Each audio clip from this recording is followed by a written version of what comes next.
Hello guys, welcome back again. आज हम बात करने वाले हैं इलेक्ट्रिक कॉन्फ़िगरेशन यानी कि इलेक्ट्रॉनिक विन्यास के बारे में। ये जनरल साइंस में आता है, हम इतना ज़्यादा डेप्थ में नहीं जाएंगे कि केमिस्ट्री का चैप्टर बना दे से। जनरल साइंस में आप 9-10 तक इसे पढ़ते ही होंगे। हमने ये सीरीज़ शुरू की है जनरल साइंस की।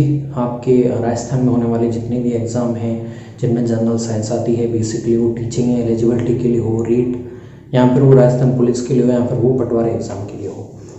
इलेक्ट्रिक कॉन्फ़िगरेशन वाला ये चैप्टर है, ये सेंट्रल में भी जैसे नीट होता है उसमें भी ये मेन इम्पोर्टेंट है। तो आज हम देखेंगे इलेक्ट्रिक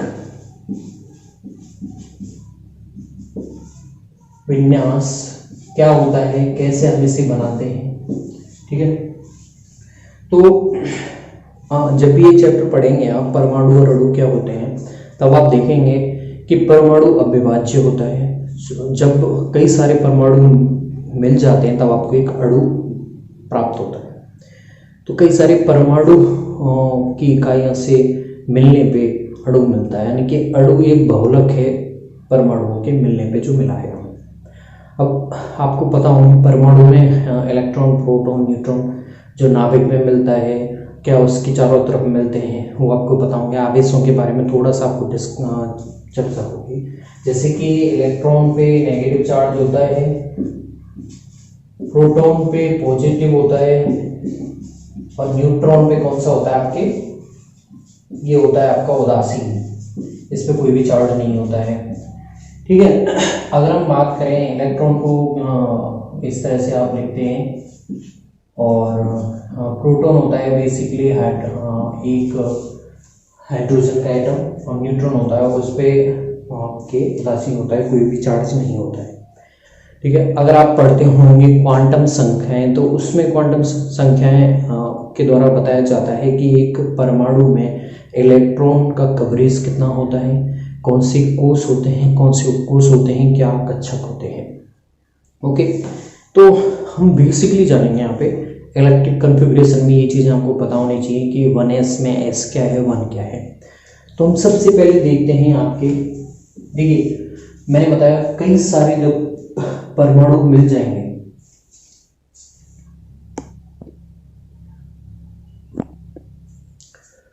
तो जैसे कि मैंने बताया कई सारे परमाणुओं के मिलने से अणु प्राप्त होता है।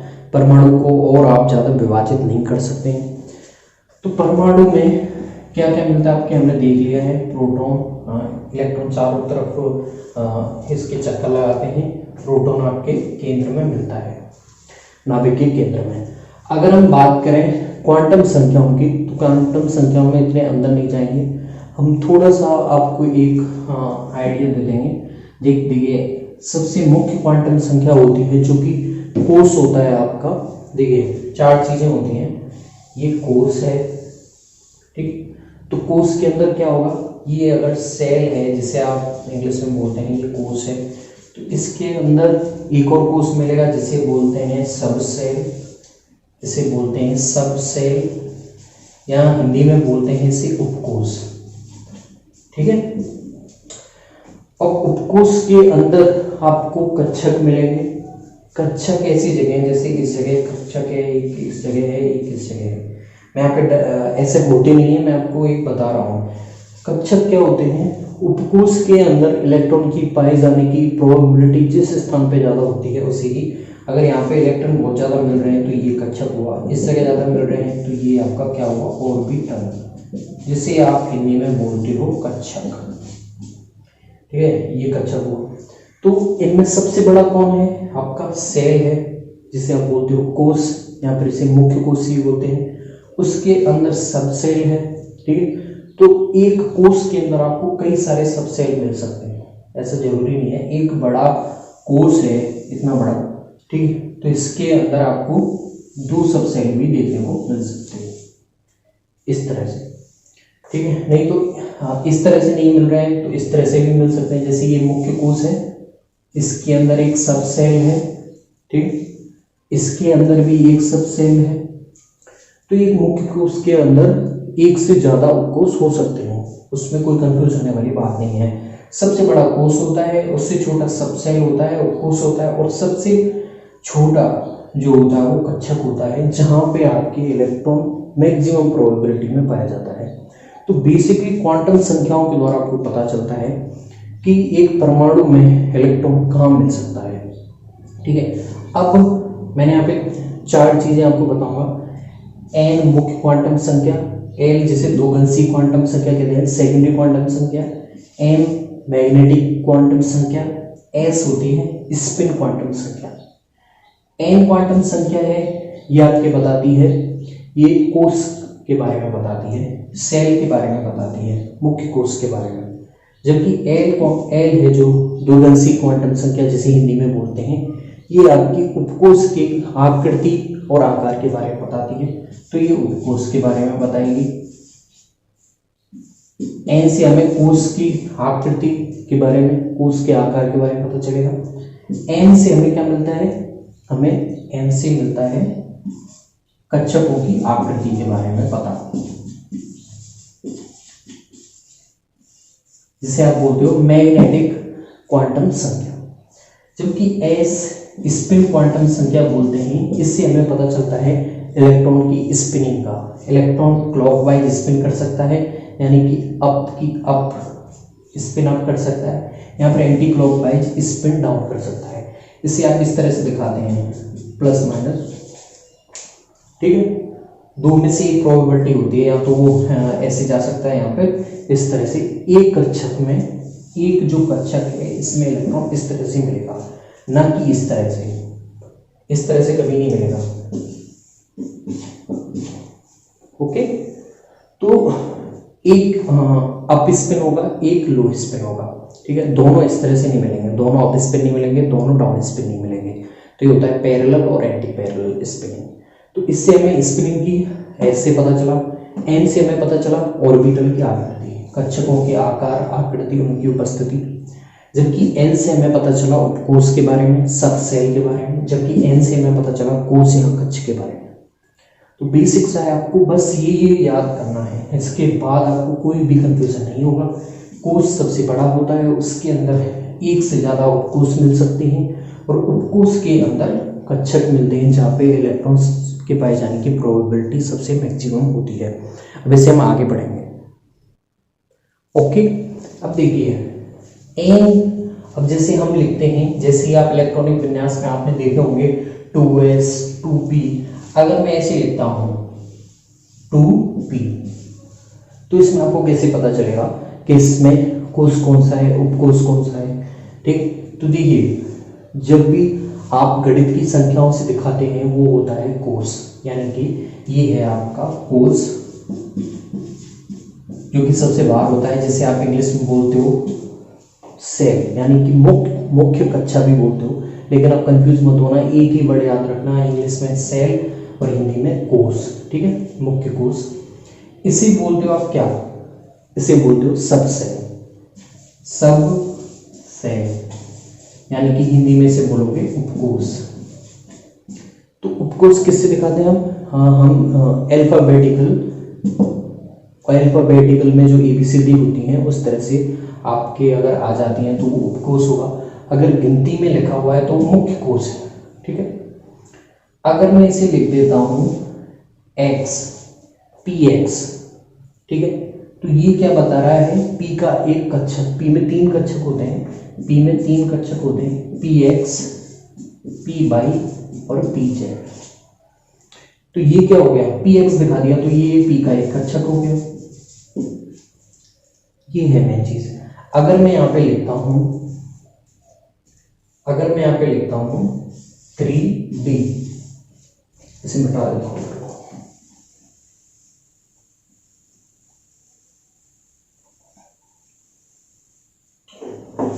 ठीक है, अगर मैं यहाँ पे लिखता हूं 3d, ठीक है, तो इसमें आपको कौन सा क्या पता चलेगा? मैंने बताया, आप जो इंग्लिश में लिखा हुआ है वो तो होता है उपकोष, सबसेल, और जो आपकी गिनती में लिखा हुआ है, ठीक है, जो मैथमेटिकल जो गिनतियां होती हैं वो होता है आपका कोष, यानी कि सेल। अब इससे जी क्या हो सकता है बताइए? जैसे ही आपको गणित की जो गिनती दिखाई दे तो वो मुख्य कोश हो जाएगा। अगर आपको इंग्लिश की दिखाई दे रही है अल्फाबेटिकल में ABCD, तो वो क्या हो जाएगा, उपकोश हो जाएगा। तो 4 उपकोश आप देख सकते हो, S, P, D और F। ठीक है, S, P, D, F ये 4 क्या होती हैं, आपकी उपकोश हैं। ओके, अगर आपके पास आता है 1, 2, 3, 4, यहाँ पर जैसे आप इंग्लिश में भी लिखा हुआ देखते हैं K, L, M, N, तो इंग्लिश में लिखा हुआ देख सकते हैं। तो इंग्लिश में आप कभी वो पूछते ही नहीं है, क्योंकि वो गणितीय गणनाओं में इस तरह से पूछते हैं। तो जैसे ही अगर 1 आता है तो ये पहला कोश हुआ, दूसरा आता है तो दूसरा मुख्य कोश हुआ, तीसरा आता है तो तीसरा कोश हुआ, चौथा आता है तो चौथा कोश हुआ। ठीक है, अब इसमें आपसे पूछेगा क्वेश्चन में कि इसमें n क्या है, ओके, और इसमें l क्या है, वो हमें पता आना चाहिए। ठीक है, चलिए वो देखते हैं हम।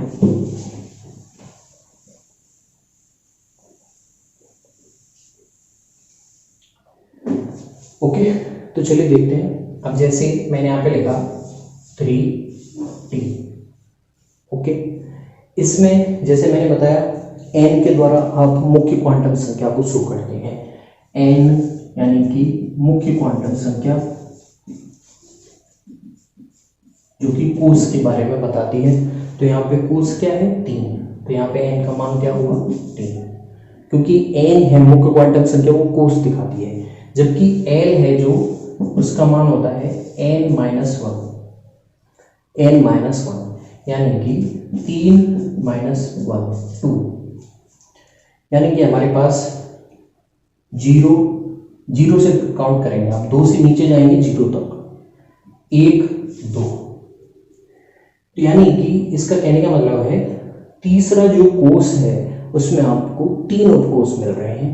एक तो ये 0 जिसे बोलते हो आप S उपकोश, एक मिल रहा है 1 जिसे बोल रहे हो आप P उपकोश,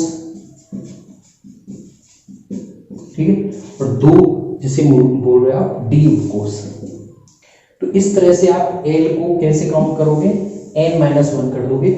मुख्य क्वांटम संख्या जो सेल है उसमें 1 घटाने पे आपको 2 आ गया, तो 2 से आप नीचे जाओगे 0 की काउंटिंग तक। तो 0 जो S उपकोश दिखाता है आपके लिए, L अगर L का मान 0 है तो S उपकोश दिखाएगा, L का मान 1 है तो P उपकोश दिखाएगा, L का मान 2 है तो वो D उपकोश दिखाएगा, L का मान 3 है तो वो F उपकोश दिखाएगा। तो ये जो आप है डायरेक्टली याद कर सकते हो, ठीक, ये आप डायरेक्ट याद कर सकते हो। अगर L का मान 0 है तो वो S उपकोश दिखाएगा, L का मान 1 है स्पेसिफिकली वो P उपकोश शो कर रहा है, L का मान 2 है D उपकोश, L का मान 3 है तो F उपकोश।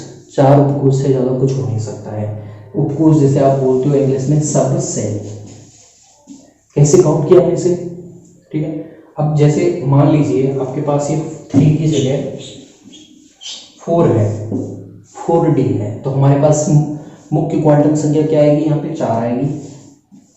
जैसे ही आपको गणित में लिखा हुआ कुछ भी दिख जाए गणित की गिनती वाला, उसे आप n से सब्स्टिट्यूट कर देंगे, ठीक है, तो मुख्य कोश हो जाएगा। अब 4 में से इसे घटाओगे आप तो आपके पास क्या आ जाएगा, 3, यानी कि 3 से नीचे जाइए, अब 3 से 0 तक जाएंगे तो 3, L का मान 3 तो F उपकोश, 2 है तो P उपकोश, 1 है तो P उपकोश और 0 है तो S उपकोश। यानी कि इसका कहने का मतलब है चौथा जो कोश है उसमें आपको 4 उपकोश मिल रहे हैं, ये इसका कहने का मतलब है। इससे आप इस तरह से भी लिख सकते हो कि n कोश में मिलने वाले उपकोशों की संख्या,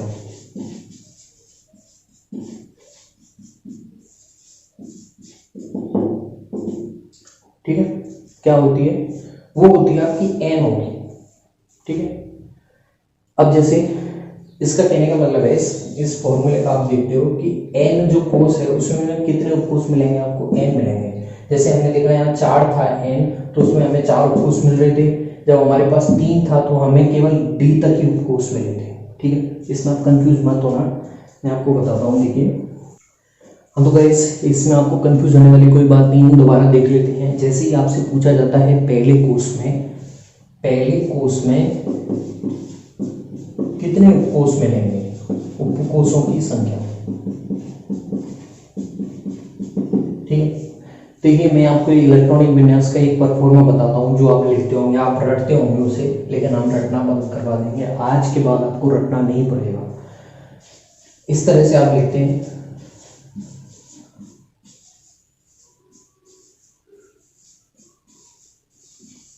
ठीक है। ये एक परफॉर्मा देखिए आप, और इसी से आप कई चीजें समझ जाएंगे। देखिए ये पहला कोष है, फर्स्ट कोष 2s और 2p, जिसमें 2 तक आपको 2 गणित संख्या दिख रही है, वहां तक आपका दूसरा कोष होगा। ये सेकंड कोष है, कोष को आप सेल बोलते हो, कोष को आप सबसेल बोलते हो। मैं दोनों हिंदी और इंग्लिश में बार बार रिपीट कर रहा हूँ, आप इतने बार रिपीट करने के बाद में कंफ्यूज नहीं हो सकते हैं, ठीक है। अब जैसे ही हमने देखा 3s 3p 3d, इसमें जहां तक आपको 3 दिखाई देगा, जो गणितीय संख्या जितने अंक तक जाएगी, जितने जगह तक जाएगी, वहां तक आपका तीसरा कोष फैला हुआ है, थर्ड कोष। अब आपसे पूछा जाता है कि तीसरे कोष में उपकोष कितने होंगे। तो जैसे मैंने बताया था n कोष में उपकोषों की संख्या n ही होती है। तो इसने 3 पूछा है, तीसरे कोष में उपकोष कितने होंगे, तो मैंने यहाँ पे फॉर्मूला लिख दिया है, कितनी होगी, 3 ही होगी। जब n कोष में उपकोषों की संख्या n है तो 3 कोष में उपकोषों की संख्या भी 3 होगी।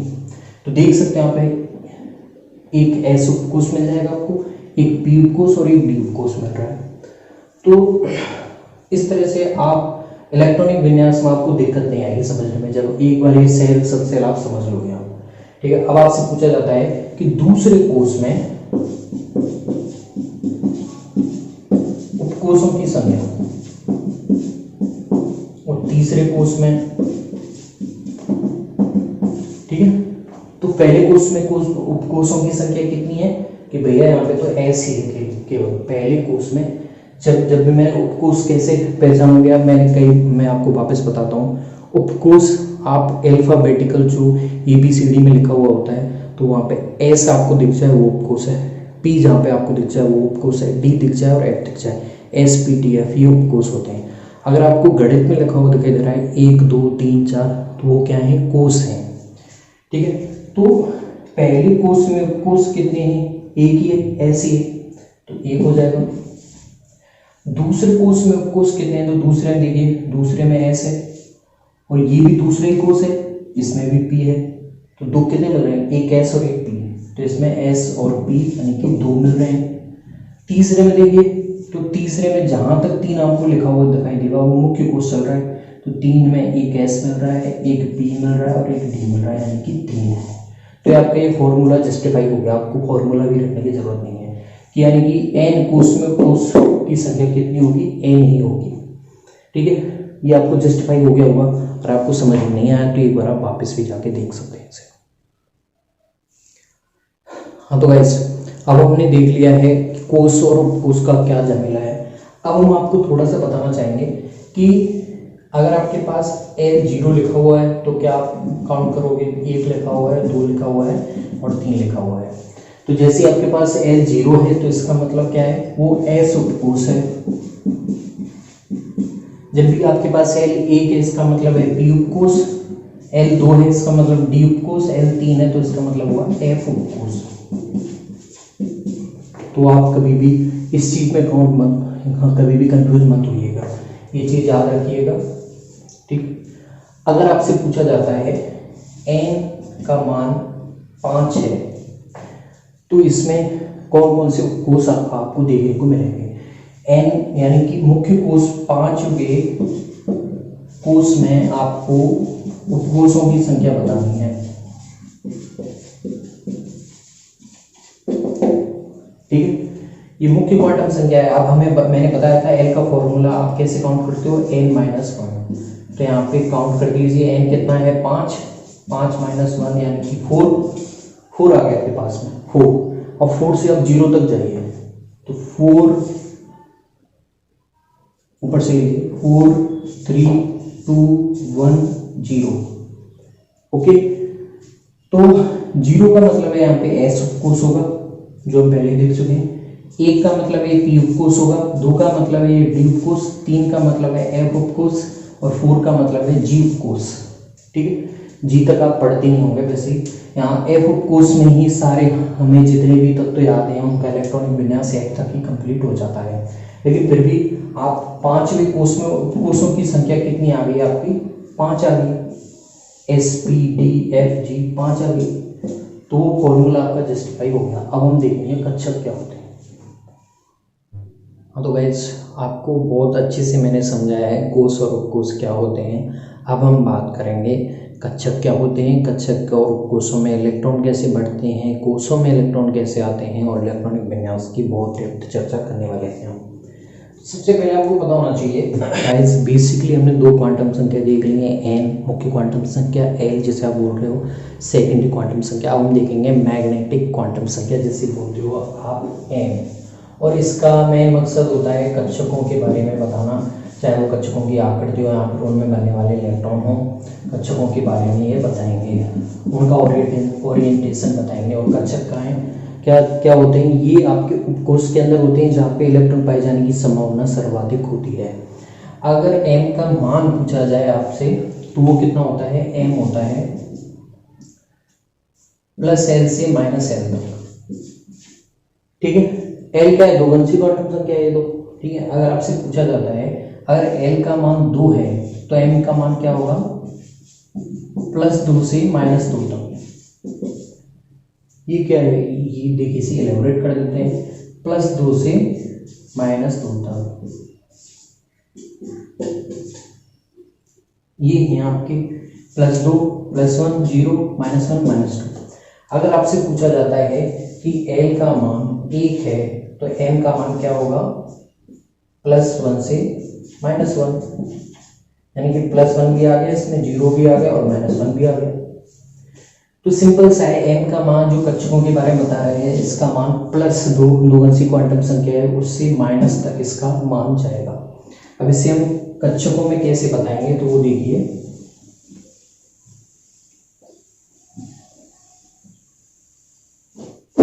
तो देखिए आपसे अगर पूछा जाता है एस कोष में कितने कक्षक मिलेंगे, कितने कक्षक मिलेंगे। पहला क्वेश्चन, एस उपकोष में कितने कक्षक मिलेंगे।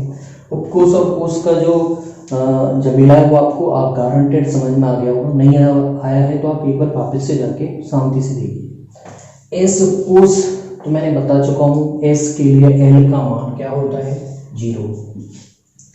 अब एल 0 हो गया तो हम कक्षक के बारे में कैसे बताते हैं, मैग्नेटिक क्वांटम संख्या से, जिसमें बताया गया है कि इसमें कक्षक होते हैं, इसका जो मान होता है गणितीय वो प्लस एल से माइनस एल तक होता है।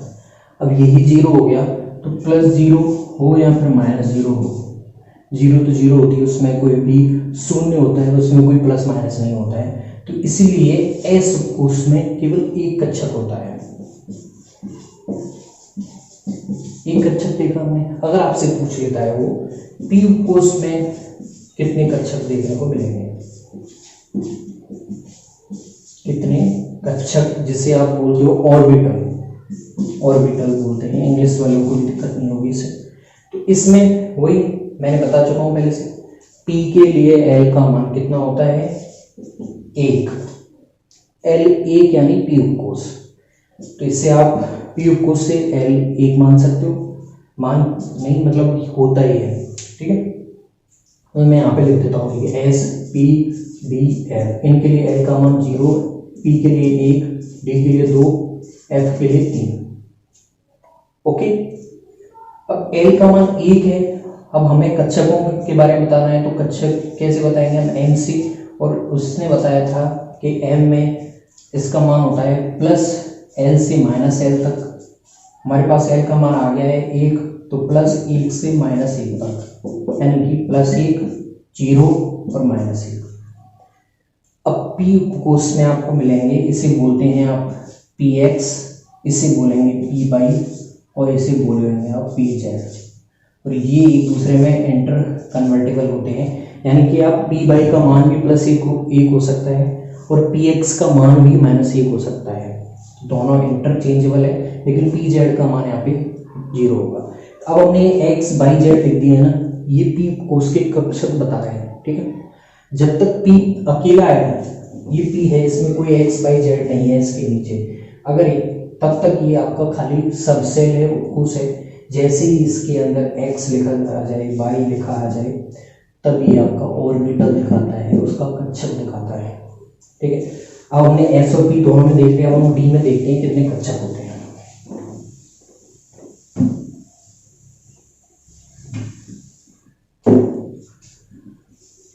डी उपकोष में कक्षकों की संख्या क्या होगी? बहुत इजी है, यहां से आप देखिए डी के लिए एल का मान क्या है? 2 है, एल 2 है।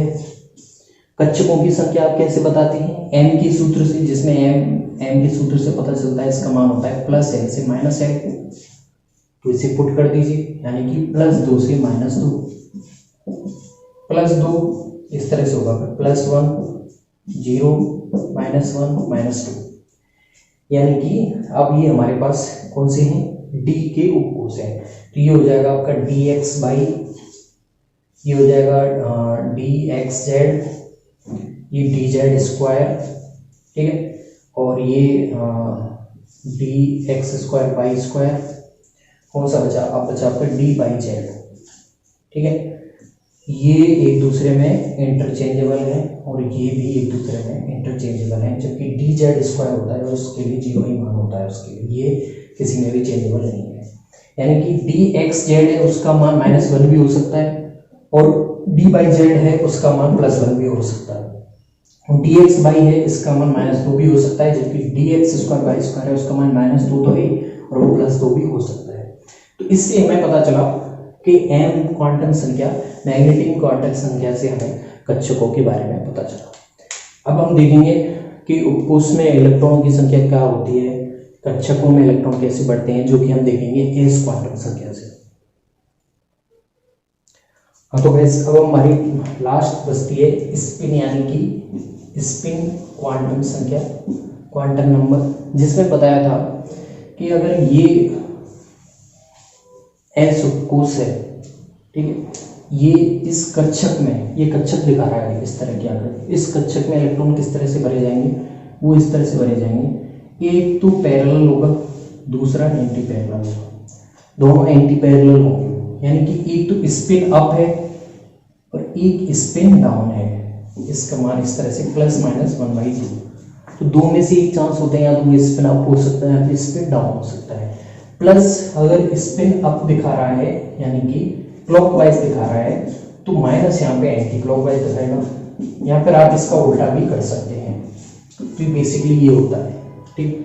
अगर आप देखिए इलेक्ट्रॉन इस तरह से बढ़ रहे हैं, जैसे पी उपकोष है, ये तो हमारा एस उपकोष है, ये पी उपकोष में आपको 3 कक्षक हमने देखे थे अभी, पी एक्स ये है, ये पी बाई है और ये पी जेड है, ठीक है। अब इलेक्ट्रॉन किस तरह से भरोगे आप? 1 2 3, कुछ रूल है इलेक्ट्रॉन बने हुए, वो मैं आपको 4 रूल बाद में बताऊंगा, लेकिन आप इस तरह से, फिर उसके बाद में इस तरह से, ठीक है। अगर आप इस तरह से बढ़ते हो इलेक्ट्रॉन, तो ये गलत है, ठीक है। दोनों, एक स्पिन अप होना चाहिए, दूसरा इलेक्ट्रॉन स्पिन डाउन होना चाहिए। ये क्लॉकवाइज और एंटी क्लॉकवाइज के द्वारा हमने स्पिन क्वांटम संख्या भी समझ ली है। अब हम देखेंगे इलेक्ट्रॉन बनने का क्रम।